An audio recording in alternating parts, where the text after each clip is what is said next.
Bom dia, senhoras e senhores. Hoje é 30 de setembro de 2020. Hoje, o ex-presidente Lula estará ao meio-dia no Blog da Cidadania, dando a sua mais nova entrevista ao nosso canal. Não perca, meio-dia. E na Folha de São Paulo, em debate caótico, Biden manda Trump calar a boca e critica o Brasil. Agressões pessoais e xingamentos marcam o primeiro duelo entre republicano e democrata.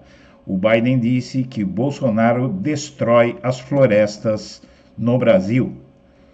Na Gazeta Zero Hora, Bolsonaro troca Carla Zambelli e outros 7 vice-líderes do governo na Câmara. Entre os novos indicados para o posto está o deputado Giovanni Cherini, do PL. No Sputnik, florestas tropicais no Brasil estão sendo destruídas, diz Biden em debate com Trump nos Estados Unidos. Não reconhecemos a eleição de Lukashenko como presidente da Bielorrússia, diz Angela Merkel, primeira-ministra da Alemanha. 3 meses após fim do cadastro, 287 mil pedidos de auxílio esperam análise, relata o site Metrópolis. Escolas privadas têm menos de 30% dos alunos na primeira semana de volta às aulas. Isso no Distrito Federal. Suspensa, Flor de Lis segue em grupos do PSD e fala em reuniões da bancada. Dia contra a reforma administrativa terá atos em todos os estados e no Distrito Federal hoje. Relatora do Fundeb sobre o uso do fundo no Renda Cidadã não passa no Congresso. A professora Dorinha, do DEM de Tocantins, relatou a ampliação dos recursos para a educação básica. Para ela, a proposta do governo desrespeita parlamentares. E a reforma tributária tende a encarecer serviço hospitalar e planos de saúde. Unificação de impostos prevista em projetos em tramitação vai elevar a carga tributária do setor da saúde. Prepare-se. 2 em cada 5 candidatos, segundo o G1, declaram não ter nenhum bem nestas eleições e 2% são milionários. Candidatos a prefeito, vice-prefeito e vereador declaram ter 1,3 bilhão de reais em dinheiro vivo. Na CNN, debate desbanca para agressões. Biden confronta Trump e diz: cale a boca. Na CNN, Biden venceu o primeiro debate contra Trump para 60%, diz pesquisa.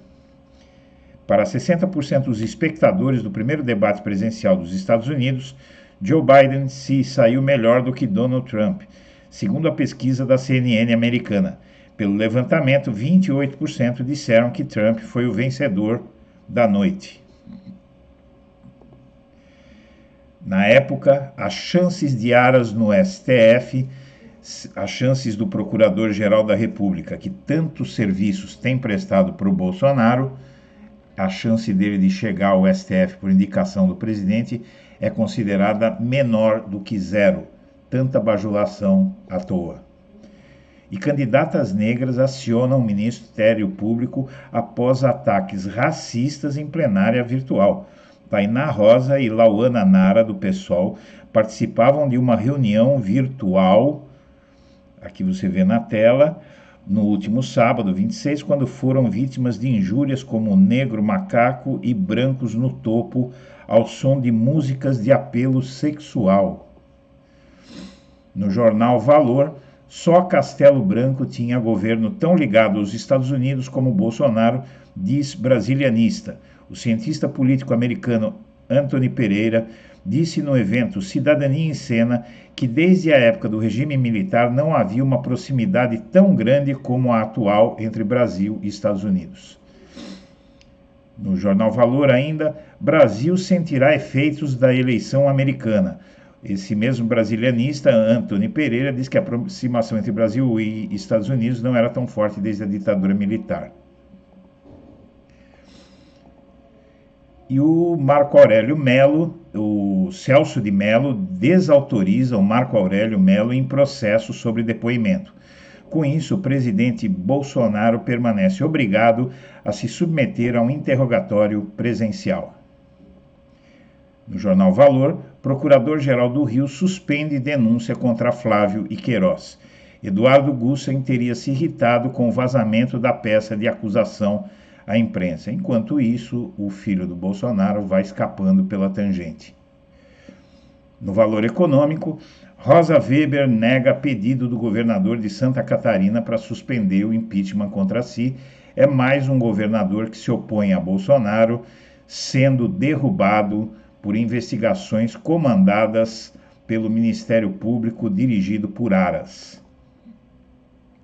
No Correio Brasiliense, governo e oposição entram em embate no Congresso sobre financiamento do Renda Cidadã. Parlamentares consideram uma desumanidade sacrificar a educação em um país onde metade das escolas não tem saneamento e sugerem a taxação de brasileiros de alta renda.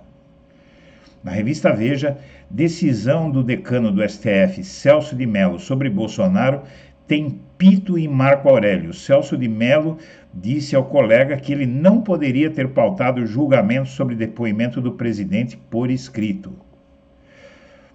Ainda na Veja, em debate, Donald Trump garante que pagou milhões em imposto de renda.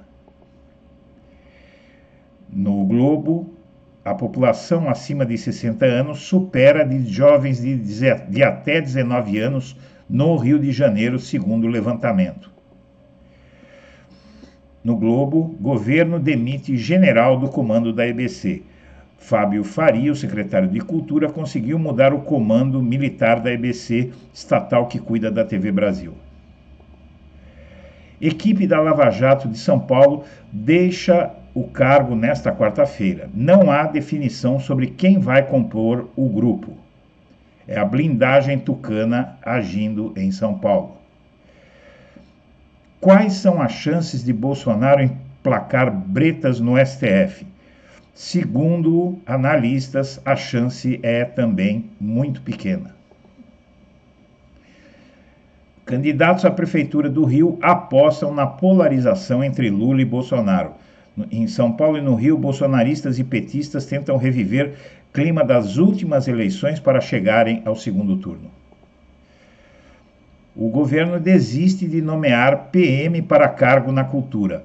Capitão vai mesmo assumir secretaria. No Estadão, o Exército abre processo administrativo contra tenente-coronel vice de Crivella, que pousou para uma propaganda eleitoral do Crivella usando o uniforme da ONU, porque ela serviu na Força de Paz da ONU. Celso de Mello retira do plenário virtual a decisão sobre o depoimento de Bolsonaro. O Congresso também capitaliza o auxílio emergencial, indica a pesquisa. 48% acham que o Congresso tem responsabilidade pelo auxílio emergencial e 40% dizem que o mérito, no caso, seria de Bolsonaro. A pandemia estimula gastos das campanhas com TV. Não podendo fazer eventos públicos, os candidatos vão apostar na televisão. A PM de São Paulo vai regulamentar o uso da farda na propaganda eleitoral. A medida é anunciada após o Exército orientar seus integrantes a fiscalizar o uso de símbolos das Forças Armadas. E o ministro da Economia, Paulo Guedes, faz desabafo, segundo a Folha de São Paulo, dizendo defender o país do lixo atômico que seria furar o teto de gastos.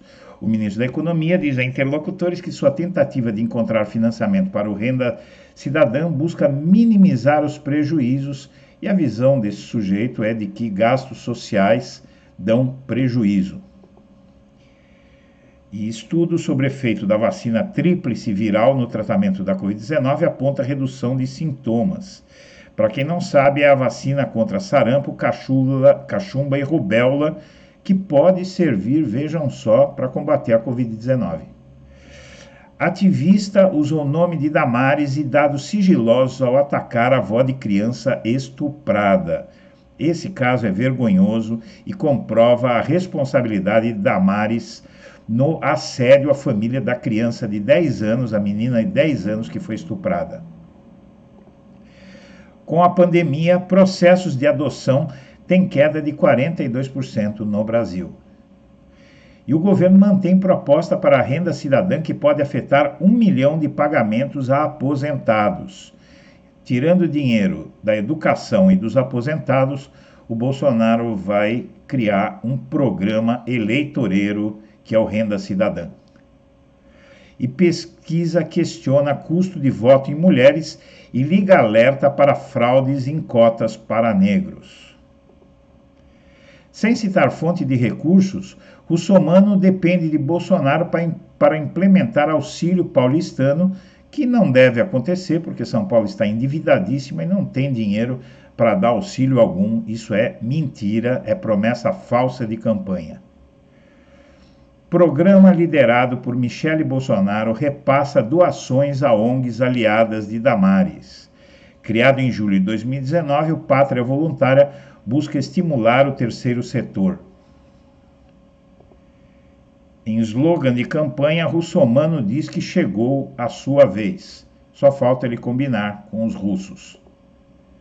E por fim, com Pantanal em chamas, o governo do Mato Grosso promove turismo no Pantanal. Minha amiga, meu amigo, esperamos você aqui ao meio-dia, eu e o presidente Lula. Um abraço para todo mundo e até lá.